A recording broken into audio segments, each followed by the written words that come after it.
Hello, it's Aaron from AaronOnAutos.com, and today we're doing our shaky cam interior review inside a 2019 Alfa Romeo Stelvio. This is the SUV in Alfa's lineup. Very, very well done. This is the This one in particular is the Q4 Quadrifoglio. Yeah, not Italian. Anyway. That means, lots of engine action happening in this one. So 505 horsepower out of this twin turbo V6. Beautiful, beautiful. So has some quirks. If it didn't have any quirks, it wouldn't be an Alfa. There are a few little things that ergonomically are a little annoying, and just the usual stuff. But all in all, this is a monstrously awesome SUV. So wonderful little Alfa. Let's get started on the interior. If you remember, I did the Alfa Romeo Giulia not too long ago.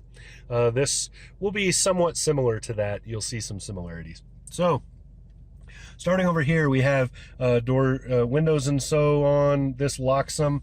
Over here's your side mirrors, so you adjust them. You just pick which one you want. You move it around. Up here, pulling on this releases the rear hatch. Here's your seat memory settings here.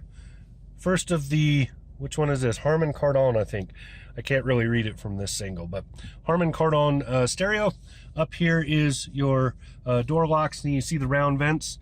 The round vents are only on the corners. It's an Alfa thing. So first of the vents there, pretty easy to maneuver. You see, you twist it, move it, and all that. You actually close these by twisting them closed. So yeah, there you go. Then going down here, parking radar's there, engine stop start is right here. Here's the headlights. So if the lights are on, this does not glow, and I think it should. That I find annoying. But anyway, here's your headlamp controls, and over here, I hope I was pointing at that the whole time. I wasn't even looking. Production values. And over here is the dimmers. Down there you can see, pull that releases the hood, and then you can see the sport pedals going on. Really well done too. They're nice, big and beefy. The steering wheel also big and beefy with these knife-like, I mean, they're almost like Klingon batliths, right? These big things. Anyway, these are the shifters, and they don't follow the wheel. They stay on the column, which is why they're so large. When you're fully turned, you can still grab it with a finger and do your up and down shifting over there. Then looking at the wheel, straighten it back out. Looking at the wheel, over here is your cruise control stuff. So you can see you turn it on right there. Reset is right here. You set it by either pushing up or down right there. You can also speed up and slow down your speed settings. So you see it digitally right, where'd it come on? Right up there. That'll turn green when the cruise control is set, and then those three dashes turn into a number that shows you what speed you have it set to, and then you can adjust that here. This sets the following distance, which is right in the middle. So next to that, you see that, and you can change that. So you see the different settings for that. And then this is your downhill descent control. You may need that with this. I don't know. I haven't had any use for it. And I even went off-road, so, but this isn't a hardcore off-road machine.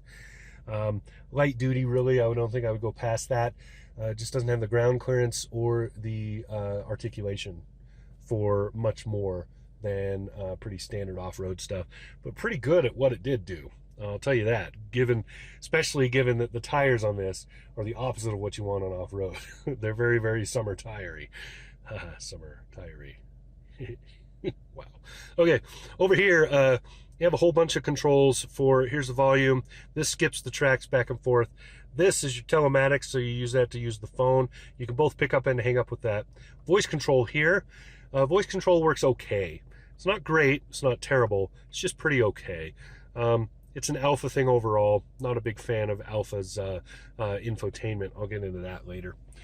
Back here, hiding behind this big batleth is your washer wiper controls. So takes a little effort to learn these. So when you push it down, you see the indicator there. You push it down, that turns on intermittent wiper on the rear window. Push it down again, and it will go faster. Push it down a third time, it will shut off. Going up, you can see here, going back and forth, that runs the squirters. So push it back, and you'll get the rear window squirt. Pull it towards you, and you get the front window squirt. And then this actually controls the wipers. So you can set automatic, not very aggressive, automatic, much more aggressive, and then you can just turn them on at speeds, right? So that's how that works. And then misting, it's showing you there. Then over here, if I can get a there you go, menu. So you see you push this, and that changes that menu over there, if I can get my finger at it. I'll show you more of that in a minute, but that's the control for it. So you do need to know where that is. Going over the other side, here we have the signal turns back and forth. Then you have parking lights, or signal turns back and forth, and then you have the lane keeping right here. So the button on the end, dink, turns the lane keeping assist on and off. And you'll see the indicator. So watch that little car at the top there. Lane keeping is on, lane keeping is off. So there you go. That's the controls as far as the steering wheel goes. Now, looking over here. Over here you can see there is engine heat, then there's a tachometer. Over here on this side, you have a speedometer. There's regular, and 200 miles an hour may or may not be optimistic for this car, for this SUV. Honestly, I think it would do that. Really, really do. I one time was not paying attention, running up a freeway on-ramp, just trying to feel the motor and feel that oomph. And then when I looked down at my speed, I realized I was going 90 some miles an hour. And I hadn't even entered the freeway yet. I had to brake to enter the freeway. And you know, freeways in Wyoming, they're not busy. So I just didn't want to be going that fast. That was faster than I intended. But wow, this thing will move. It's amazingly good. And then over here, you see fuel. It's actually pretty fuel efficient given. So, and then this right here will only be if you have the quadrifolio. Then you can also see Canuck miles per hour underneath that. So right here in the middle, I was doing that menu thing. So I pushed the button for the menus, and you can see here's a G meter. Here's what I've been using most of the time, which is just the speed indicator. And then it shows miles per gallon happening in real time on the bottom. And this right here is your trip. So you can see I put 158 miles on it. Average MPGs were 17. Average speed is 25 mph. I did not reset this after doing my fuel economy loops, but to be really fair, I didn't do the usual fuel economy loops with this, because I assume if you're buying this and you're getting the quadrifolio, I don't know why I messed that up. Anyway, if you're getting that package, fuel economy probably isn't terribly important to you, right? It's not really high on that list of must-haves. So I just did about half what I usually do for highway and around town, just to give myself sort of a metric of where it is. And because of that, I didn't reset this. So I'm not going to give those numbers. I'll give my average and call it good, because on it, again, if you're buying this, that's MPGs aren't really that high on your list. So there you go. But that's all there is for the menu. That's what you got. You can see how on the top it indicates which one you're on right there. So when I was doing that freeway run, part of the reason I didn't know how fast I was going is because I was looking at this screen. It's fun to watch this dot move backwards because you're flying forward. Yeah. So anyway, the things that make me happy. All right, up here you can see there's an indicator that say your automatic lights are on. Over here is your gear. Over here is what I've talked about before. There's your compass, and then across the bottom you can see there's the odometer and so forth. You can see I have 160 miles left on this tank if I continue driving the way I've been driving. Welcome to my world. So the other thing I didn't point out is where the engine stop-start is. So you start the engine right here rather than it being over here somewhere. So that takes care of that stuff. Now let's talk about infotainment. So the infotainment on this, let me get to the menu. The infotainment on this is pretty simple, but and it's easy to use, honest. It is really easy to use. I just don't know why they're using this when they have access to Chrysler's full Uconnect system, which is far superior to this. This is a much simplified infotainment system. So you turn the knob's right here, you turn it, move it around, and you push it up and down to select. You turn the knob to do stuff up here, and you can see basically these are the menus you can look at. These are the things you can do. Right here is kind of cool. You can look at the full owner's manual. You can search it and everything. It's pretty great. And if you want a giant compass, there you go. You got a big compass. Here's your altitude and other stuff. I didn't realize that right here we're that low, because Cheyenne proper is about 62 or 6,300 feet. So anyway, yeah. So it's just the problem is that it's really simplistic. There's not a whole lot you can do with this. But there are some settings you might want to know about. One of those is the driver assistance stuff, which it defaults to when you go to the settings thing. Here you can turn stuff on and off. Auto park brake, I like to have that on. I don't know why it's turned off, probably because I was trying to figure out where to toggle it earlier. And easy entry is kind of neat. It just basically lowers the dampers a little bit.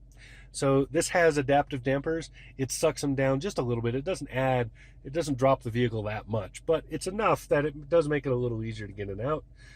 Driver comfort and other things all right here. Pretty cool.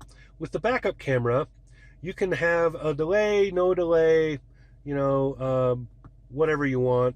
The camera delay, honestly, it's not that much of a delay, half a second maybe. But it does mean that it won't turn on as soon as you go into reverse, and more importantly, it delays it turning off when you go out of reverse, so it leaves it on for a little bit. It just makes it gives a little more continuity. If you got to like pull out of the parking spot a little bit to square back up or something, it gives you a little more continuity for that. And then the camera grid lines. This just turns those lines behind the car on and off that are shown on the camera. So it shows you where you're going to be if you continue on your current path and so on. Pretty useful. And then I'll just point out the controls since I should. That's the main menu button, so you push that. This is an option button. So if you're in something like, say, navigation, you can push option and it pops up a menu of options for that thing, whatever that thing is. So you can do the like split screen, you know, little things, just stuff, little options you can have for each of the individual things in here. It's important to get to know that button. So that's basically it for infotainment. Wonderful sound system in this, by the way. The Harman Kardon is nicely tuned to this vehicle. Really, really well done. Now you see some vents. These are not round vents. So you see the vents down here. You remember these from the Giulia. Here's your Duke's lights. This opens and closes the vents, basically. And then down here, you see the climate controls themselves. So behind my bottle of water, you can see that it's a dual zone, and you push, where's the auto button? Push the auto button to turn it on auto, and then you turn this, just quickly turn it to the left and it'll turn off. And the rest of it's pretty self-explanatory. Seat heaters and so bun warmers and steering wheel right there. Then down here's a USB plug. Excuse me, down here's a USB plug. Over here is a dummy that fills the 12-volt plug. Decent sized drink holders, and also this, which is awesome. My phone, even with its big otter case and all that stuff, fits in there. So you can just drop your phone straight in there. Beautiful. Really, really smart. I like that a lot. Here's the shifter. I feel it's a little, I don't know, effete. It's just not bulky enough. It needs to be slightly larger for this performance vehicle. It just feels like it needs to be larger, but pretty straightforward stuff. So that puts it in drive, pushing it forward like that. I'm pulling the trigger up here. That does reverse. When you're in drive, you can go like this and go to manual gears. That allows you to use either this or these honkin' paddle shifters to change the gears. You can also just do that by using the paddle shifters. You go into park by pushing that park button right there. That's it. This is the drive modes.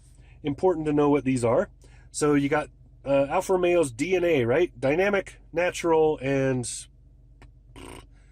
A stands for something that sounds like smart. I don't know, adaptive or something. Maybe I'll just put it in there and it'll tell me what it is. Nope. And then up here you have race. See that? So when you're in dynamic mode, you can put it in race mode. Now this right here is those automatic dampers. So when this is on, the dampers are stiff. You turn it over to natural and they go to soft. But if you have it in dynamic but you want a softer ride, you can still do that. And that'll allow it to be slightly more floaty, not quite as good around the corners because it won't feel as stable, but it works really, really well. I like that. So very nicely done.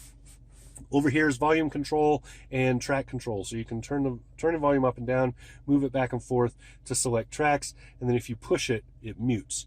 So, and then I've talked about this. Here's your parking brake. You pull it up to set it, push it down to turn it off.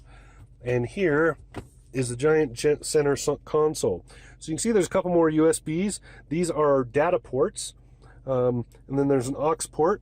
And then down, hiding right here, if I can get to it. It's hard to get to. But there is a plug for a 12 volt right there. And some nice little store this and that and the other things and whatnot. Just, you know, it's a decent little bin. It could be bigger, but you have a big drive shaft running through this. Now, the overall flow, because it's Alfa Romeo, right? The overall flow is just beautiful. Very, very nice Italian job here. You can see the colors flow with the texture changes and movement. So you have this kind of lips out over the top, comes back down, and then the stitching changes. The stitching goes from this white stitch to this green stitch, and then it cups around, and then you have this carbon fiber here coming down with a chrome edge, and then it comes down. All that breaks up the fact that most of this is black, which is awesome. So you can see it even better over here. So you see the two different stitches, you see that carbon fiber and the chrome on the brushed on the handle, and the way it all kind of flows together, the double stitch again there, two different colors. Really, really nice. Also with this, heavy bolsters, but they're not pokey. They don't jab you in the ribs. Nicely positioned, well done. And again, that with that stitching, the Alfa Romeo embossment, and this sort of almost suede that's going down the middle of the seat, it holds you in place. It keeps you from sliding around like this. This would allow you to just slide all over the place. This does not. And it keeps you cooler. Just beautiful. And then the back seat is a good size. It's not large, it's not huge, but people can sit back there. Adults can sit back there okay, as long as they're not too tall. This also has the panoramic sunroof, and then it has a decent cargo area with some neat tie downs that slide around to position wherever you need them. I'll show you that right now. Yeah. So just a well done vehicle, really pretty, drives wonderfully, just feels good. It's and it's so great looking. Such a great looking car. Here's the Monroney, so you can see the window sticker for this. It's not cheap, but this is about as good as it gets. I don't think there's anything above this package that I know of for this vehicle. So nicely done. That's Alfa Romeo for you. Again, great car. So this has been Aaron from AaronOnAutos.com in a 2019 Alfa Romeo Stelvio. This has been with the Q4 and the Quadrifoglio package. Talk to you again soon. Subscribe.